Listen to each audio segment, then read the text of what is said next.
సేమియా మామిడి పులిహోర కావాల్సిన ఐటమ్స్ ఏంటో ఇప్పుడు చూద్దాం.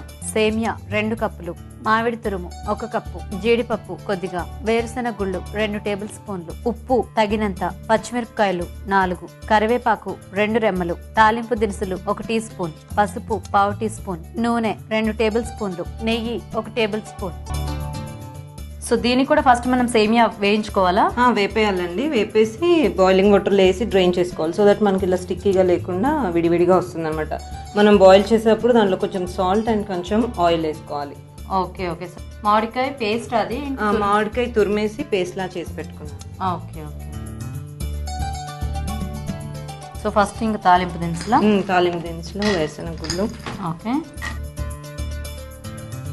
జీడిపప్పు కూడా, కరివేపాకు, ఓకే, పచ్చిమిర్చి, సాల్ట్.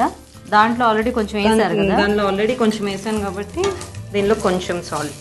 Okay okay. ఇప్పుడు కొంచెం మామిడికాయ తురుము యాడ్ చేసుకుందామండి. కొంచెం ఫ్రై అవ్వాలి. కొంచెం ఇది మాయిశ్చర్ ఉంటుంది కదా దీంట్లో, మళ్ళీ దానికి పట్టేసి మళ్ళీ సేమియాతో స్టిక్ అయిపోతుంది. Okay okay. సో ఇప్పుడు దీంట్లో ఇది యాడ్ చేసేసుకోండి. ఓకే